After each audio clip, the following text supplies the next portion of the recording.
Hello and welcome to our next episode found within our victimology discussions. And this one's the victims of rape.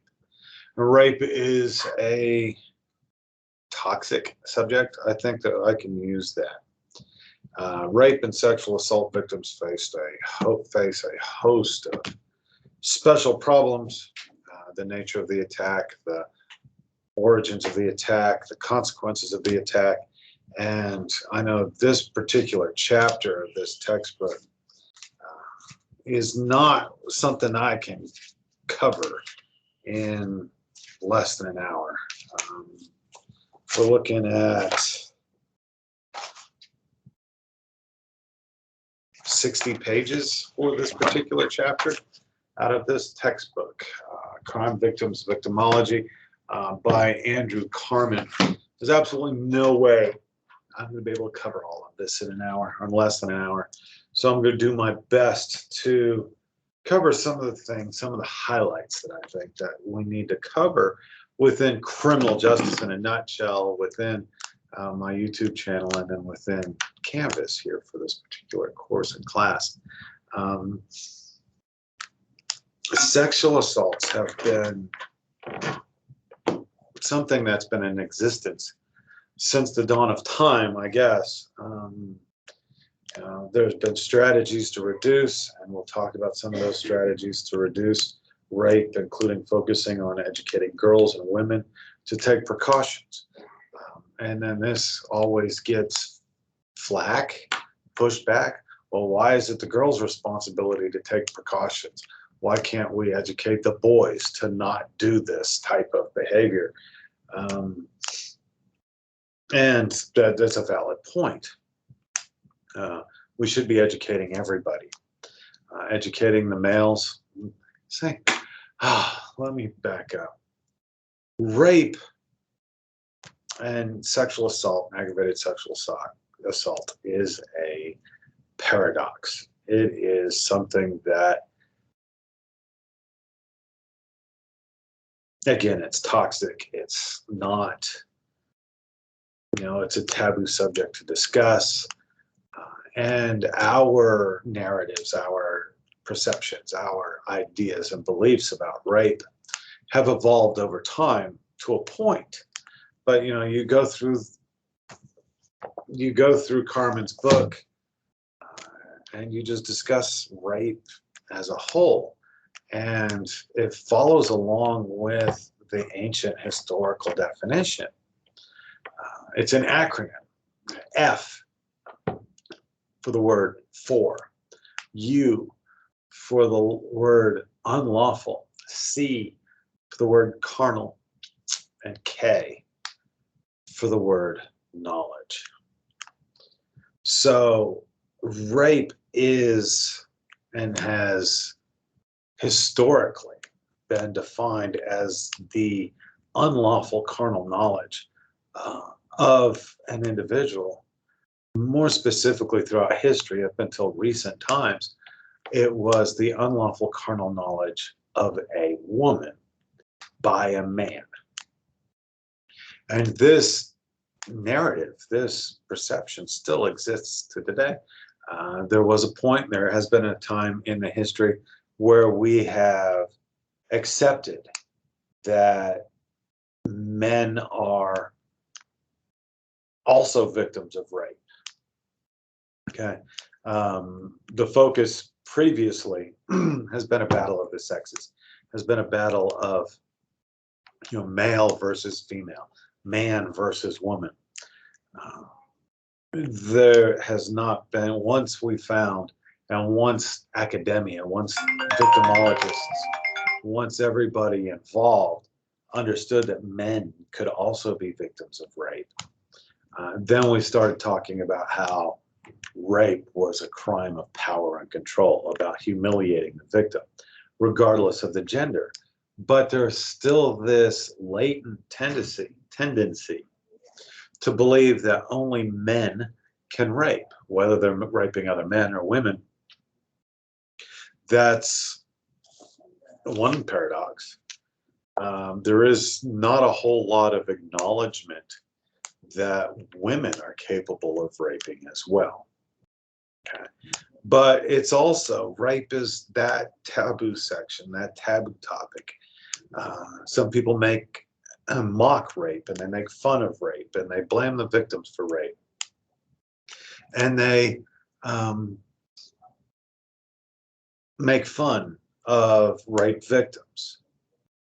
On the other side, or on the other hand of this paradox, is that some assailants, some offenders, are punished so severely that it makes rape appear to be one of the most terrible and strictly forbidden interpersonal crimes. Okay. So you've got this thing where, rape is funny. Rape is never funny, but there's people that make fun of it, and I'm going to do the same.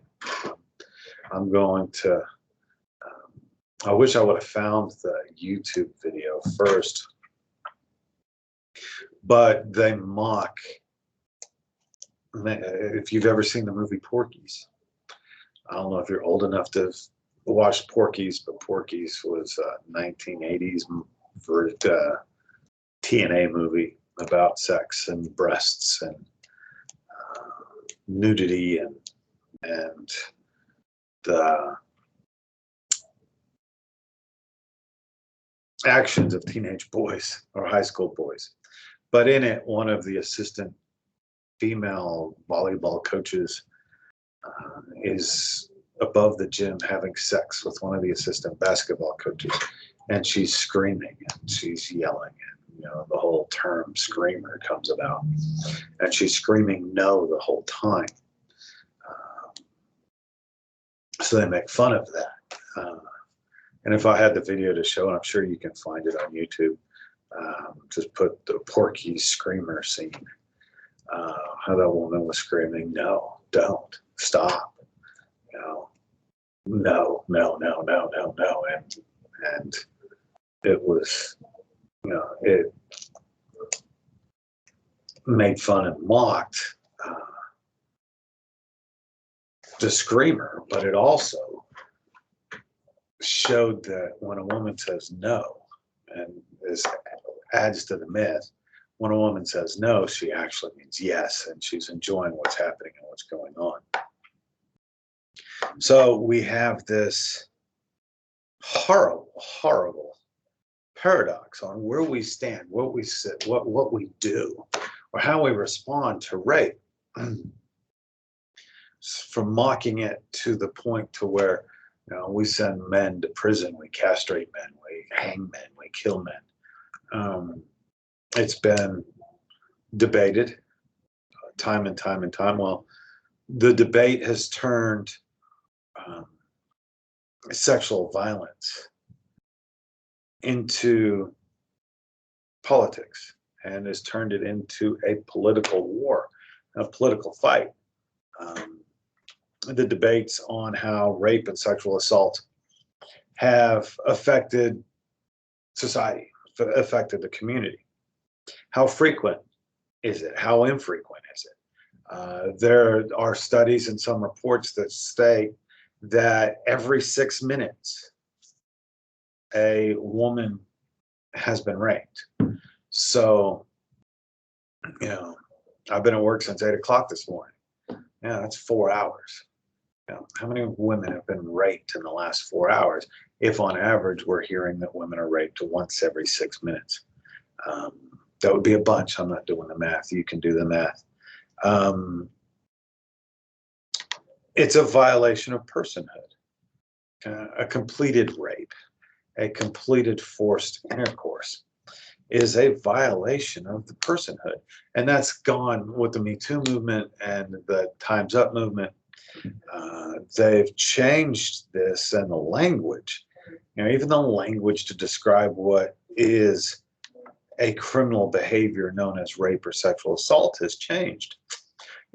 Historically, it's been, the completed sexual intercourse between a man and a woman, where a man has forced himself upon a woman.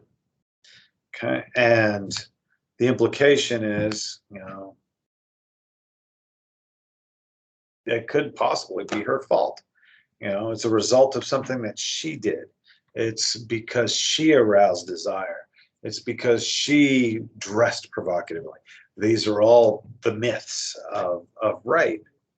And like I said, once we find out, once we accept the fact that men can be raped as well, it's no longer about victim blaming. It's about power and control. And our attitudes change. So the word rape itself comes from the Latin rapere. It means to seize or to take by force. In English, common law, the crime was called unlawful carnal knowledge. And I've already gone through that acronym. The acronym that starts with an F and then a U and then a C and then a K. Notice how I did that for unlawful carnal knowledge. How it's defined is the unwanted intrusion, which could only be committed by a male against a female. The human body must be intruded unwantedly without consent. Today, and that was historically, today rape has become gender neutral, where men can be victims. We give tongue in cheek and we say, yes, women can rape as well. But personally, I don't think that is something that we're ready to accept, that women go about raping men. There's this idea that if men get an erection, that means they want it and they're consenting, and it's some viable consent because they've got an erection. And of course, they're going to get an erection if they're wanting to have sex. So if I can, as a rapist, if we can get you hard, as the word goes, we will in turn, you'll it's wanted, it's consensual, because there's this thought or this theory that if a man doesn't want to have sex, he's not going to get an erection. It's also now completed intercourse is not the only punishable activity with current reforms. Any other unwanted intrusion or sexual activity can now be considered, is now defined under the term of rape and or sexual assault or sexual misconduct. For example, Governor Cuomo there in New York recently was removed from office because of, he resigned. He was going to get impeached anyway, but he resigned because of a sexual misconduct in the office. And here recently, he has been charged with forcible touching. Forcible touching is a misdemeanor in the state of New York, but it is, copping a cheap feel for the term. What Cuomo did was he forcibly put his hand underneath a woman's shirt and caressed her breasts. This is a form of sexual assault. It is rape. And Governor Cuomo, or the former Governor Cuomo, has been charged with forcible touching. This also leads to sexual abuse, sexual misconduct. They're all misdemeanors. They're not rape, classical rape. They involve subjecting another individual to sexual contact without consent. And so, is 4 years ago, we heard all about Donald Trump in this RV with a reporter from entertainment for E! News, and he talked, and I'm going to get a little graphic here, as if none of my lectures are graphic, but President Trump was recorded as saying, you know, these women are just standing around asking you to grab them by their pussy. That went all over the place. And when it was released, the opponents, the people who were against Trump turned this into, see, he's a rapist. He's grabbing women by their genitalia without their consent, and because he's famous, it's just acceptable. And this was one of the things that helped launch the Me Too movement. But taking another form of sexual assault is taking advantage of a person who is mentally retarded or unable to give meaningful consent.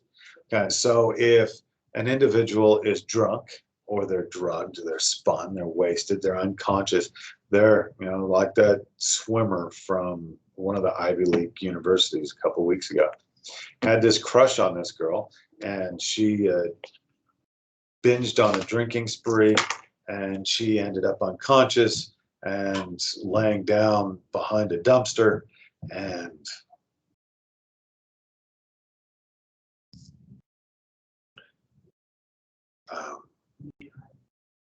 this guy happened upon her, stripped her naked, and had intercourse with her. That was rape. Granted, the judge only gave him probation, some such nonsense, because he believed that this swimmer, I think he was a Stanford swimmer, had a really good life in front of him, and a rape charge or a sexual assault charge and being sent to prison would undermine his future.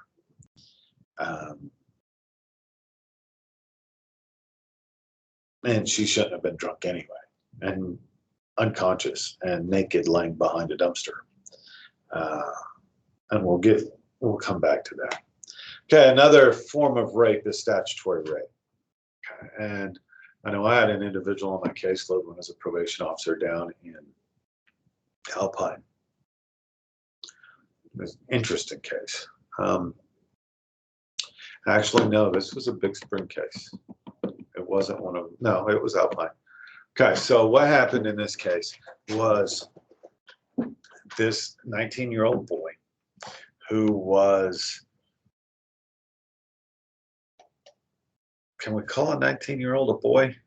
Probably not. A 19-year-old man, a young man, 19 years of age, was having a sexual relationship with a 14-year-old girl, female.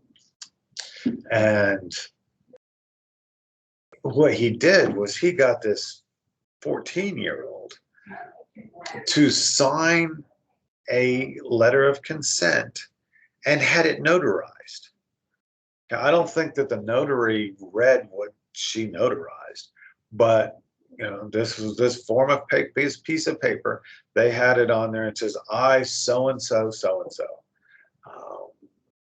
do hereby give consent to have a sexual relationship with so and so and such and such. And then she signed it, and it was notarized. Well, mom and dad found out that she was having a sexual relationship with this 19-year-old, and they got extremely unhappy. They filed a complaint, and the state picked the case up for statutory rape. And that's what statutory rape is having sex with an underage minor, even if that underage minor gives proper consent. Okay. It does not involve violence. It does not involve the threat of violence. It does not involve force. What it involves is a child who is unable to legally give consent for sexual activity. But she gives consent anyway, and she has sex with somebody who's more than 4 years older than she is. And she ends up, he ends up in prison for statutory rape.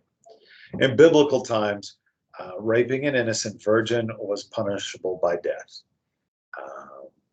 If you raped a woman and she cried out, a virgin, and she cried out,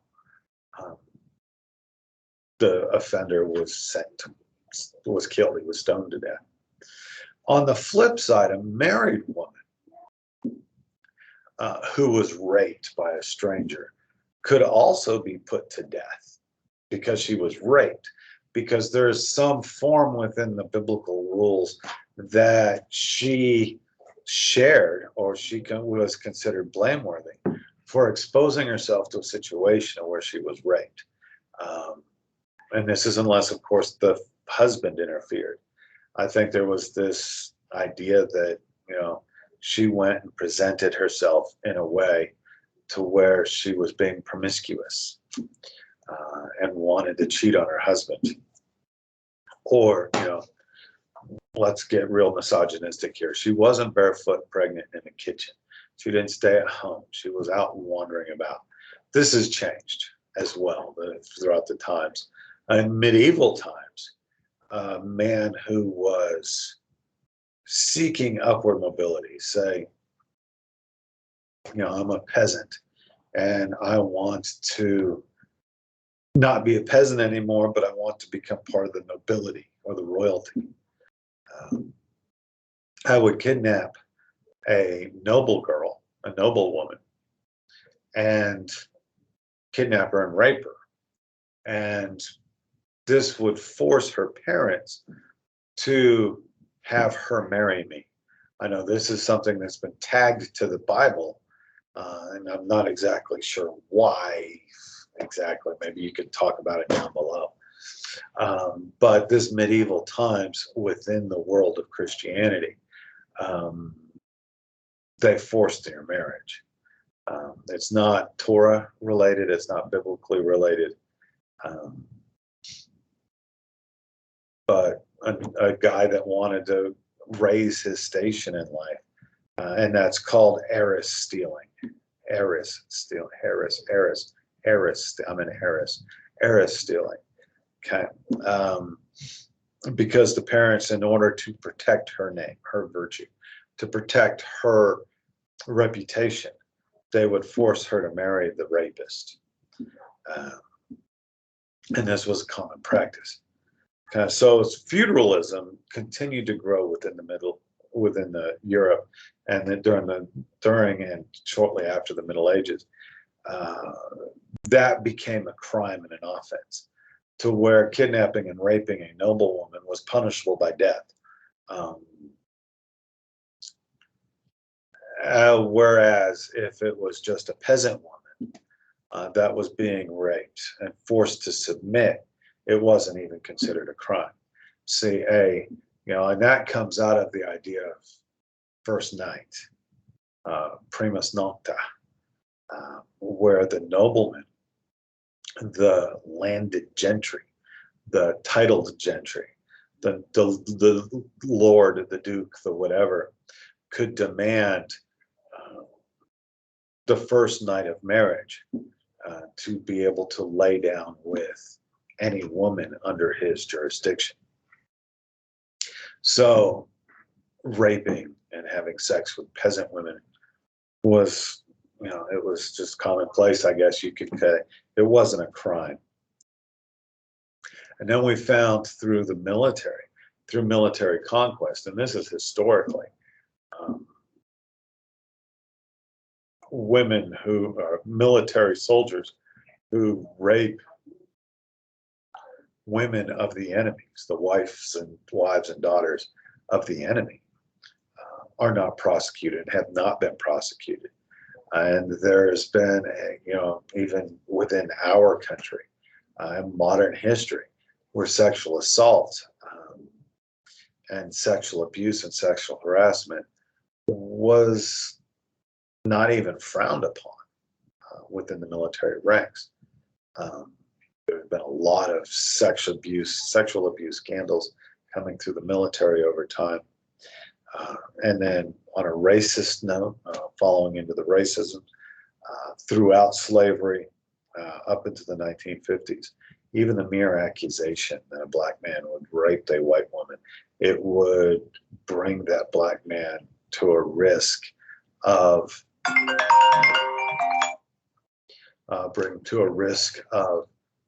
being a member of being invited to a lynching party or the death penalty. On the reverse side, that didn't really happen. And to a great extent, if you had a white man raping a black woman, there was not a whole lot of punishment, and it never ended in the death penalty. So in 1977, Coker v. Georgia declared that the death penalty for rape was unconstitutional, primarily because of the disproportionate racial linkage that we had to rape, where black men raping white women would go to death row. White men raping black women, there probably a lot of times there weren't even charges filed. So Coker v. Georgia declared and stated that the death penalty can only be applied if it is in response to the death of the victim. So, from Coker from 1977 forward, the only way you could convict somebody and send somebody to death row for rape is if he also killed the victim. And in 2008, Louisiana and Texas had a law that stated that aggravated rape of a child would be eligible for the death penalty. And in Kennedy versus Louisiana, the Supreme Court struck that law down as well. Most of our understanding, or most of our fight or awareness on rape came from the feminist movement in the 1970s. And this was a fight for control of the bodies, of the female body, of the woman's body, because because it's today, November 1st, 2021. This is an important argument and an important thought to look at, to discuss, because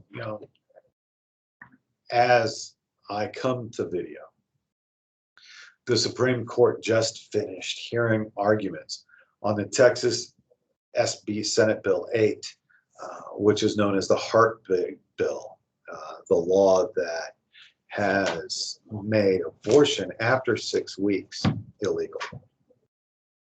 And abortion came onto the scene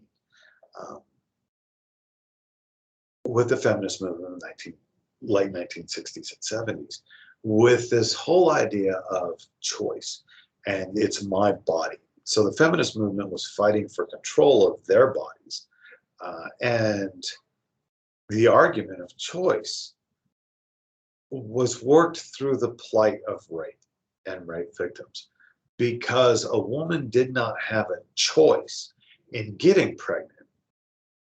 She should be given the choice to abort that child, because it's her body, it's her choice. And this event is, this debate is still going on, and it's making and creating this battle of the sexes, and this argument, this fight, whether you're pro-abortion or anti-abortion, pro-choice, anti-choice, pro-life, pro-death, pro-protection, pro-murder, however you want to identify yourself in this debate. This debate started with the concept of bringing awareness of rape, and that a woman who has been raped should not be made or forced to carry that conception to term and delivery. So the feminist movement brought about awareness of rape, and through the awareness of rape and this claim, my body, my choice, argued for abortion and aborting a child up to 24 weeks. And it's an argument that's still being made today. Granted, if you're raped today and you go to the police department and you report, you go to the hospital and you report this rape, they're going to give you the morning after pill, and it's going to prevent pregnancy. So there should not be any, logically speaking, there should not be any pregnancy resulting from rape unless you didn't report it. Unless if you didn't go to the police and you didn't say, hey, I've been raped, you didn't go to the hospital and say, hey, I've been raped, so that you can get this morning after pill. That would be the only reason why a pregnancy lasted to 6 weeks, or why a pregnancy would last to 20 weeks or 24 weeks or to the point of viability. But this is what brought about and brought the idea of rape to the forefront, brought a change in attitudes. Instead of women, rape victims, being regarded as some man's damaged goods, they are regarded and recognized as individuals suffering from terrible violations. And from everything that I've said in the last 30 minutes or so, you should not get me wrong. Rape is a terrible thing. Okay, and it is a personal tragedy. It's not just a personal tragedy, it's a social problem. And it's a social issue that needs to be addressed by the entire community, because it's just that important. The rape issue coming out of the feminist movement has also brought recently the Me Too movement and the Time's Up movement. And I've already mentioned Governor Cuomo and the forcible touching. But, you've got Harvey Weinstein, and Jeffrey Epstein, and Bill Cosby, and Donald Trump. And the Me Too movement has brought about and showed this misogynistic attitude, I guess, where people in authority, the Me Too movement was their primary aim was to raise awareness of sexual misconduct, specifically to expose those respected individuals. There was the host of the Today Show on NBC. I don't even know if anybody ever even remembers his name, but he was the primary host for the NBC Today Show for like 15 or 20 years. I think his first name was Matt. You guys can tell me down below. But all of a sudden it was brought about that he had sexually abused, had sexual misconduct with female interns with the TV station and people that just started working there. I think that even Samantha Guthrie had filed and made a complaint. Matt, what's Matt's last name? I'm gonna have to look it up.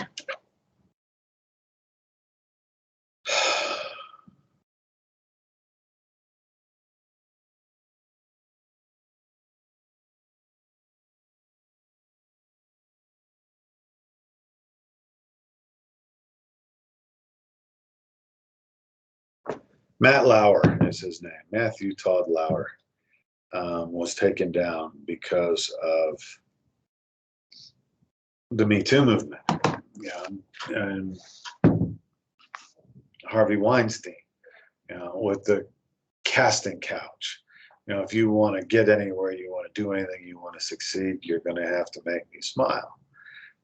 And this is the Me Too movement was about to give a voice to those people that have been silenced by the rich and powerful. The long-term goal of the Me Too movement and the Time's Up movement is to bring about a change to society, and to the culture and the way that we treat each other as men and women and males and females.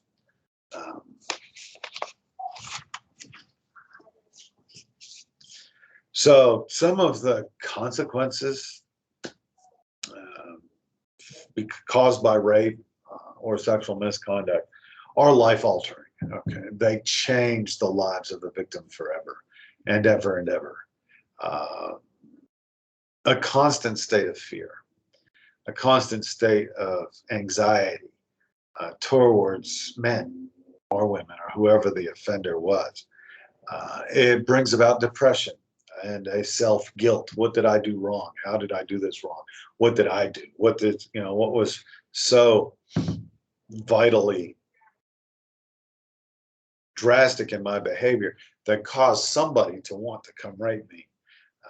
There's sexual dysfunction to where the rape will cause an inappropriateness in sexual contact and sexual conduct of the victim towards other people. It'll give a feeling of isolation.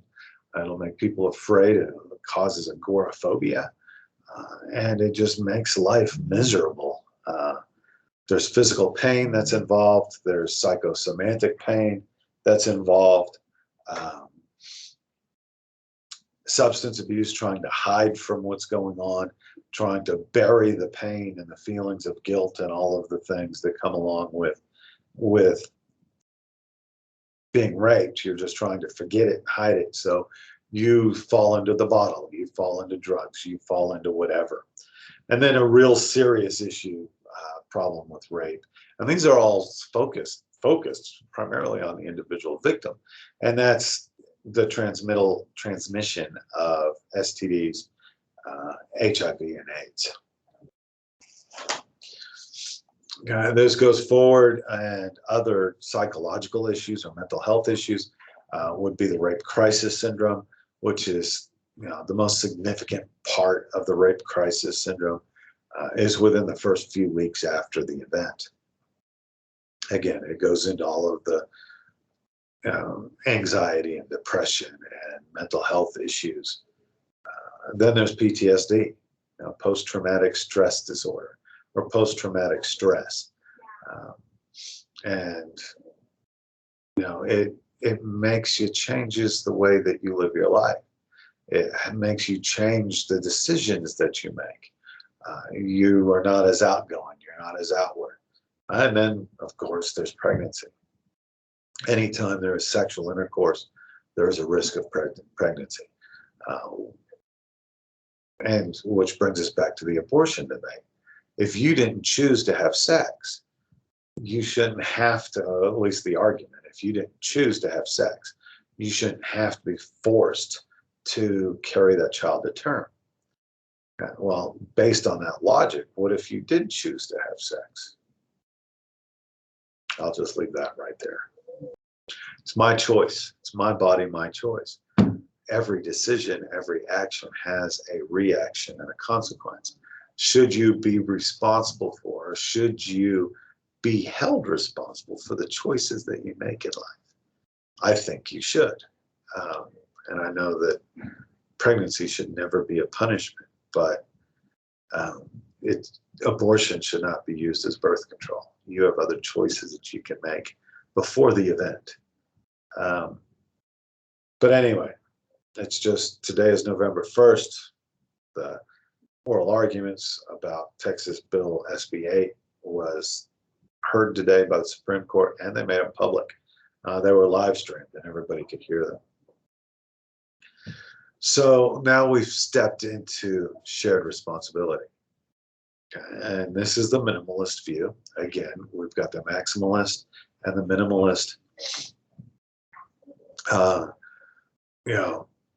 I've already given the example of the Stanford swimmer who got a 6-month probation, or time served and 6-month probation sentence for, in my opinion, what was aggravated sexual assault, because he had sex with an unconscious woman behind a dumpster. But is there a shared responsibility on the part of the woman or the victim? For example, the Kobe Bryant situation. I know we're not supposed to talk ill of the dead, but Kobe Bryant was accused of rape by a woman. As the story goes, is that she consented to have sex. She consented to have sexual activities and behaviors.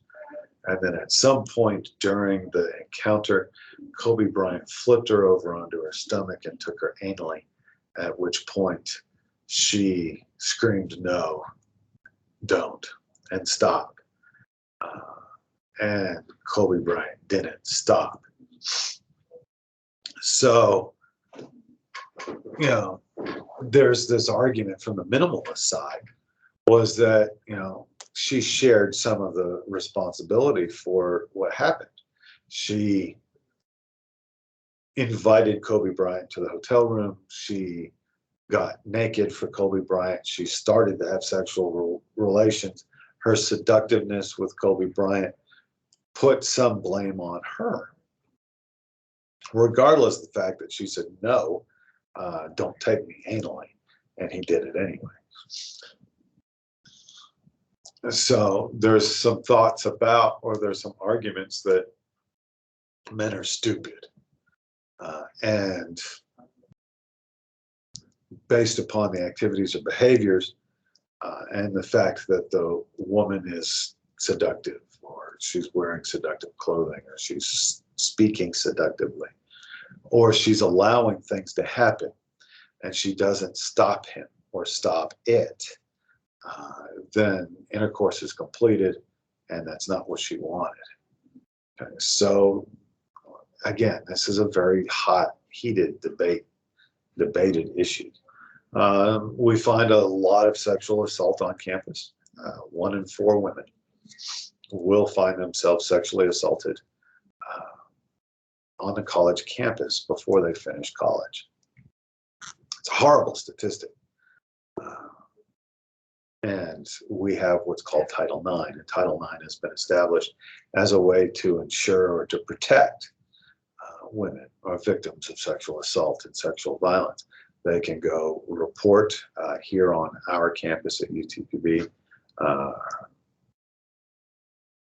The compliance office is on the 4th floor of the Mesa building. And you can go visit there and you can file a complaint. And it's investigated at a school level and at a police level and a criminal level. And then there's PREA. PREA is another acronym. It's called the Prison Rape Elimination Act, and its intent is to stop sexual assaults and rape in the prison environment, because rape happens behind bars as well. And like I said, this lecture could go on and on and on forever. I just thought I'd hit some of the highlights about rape.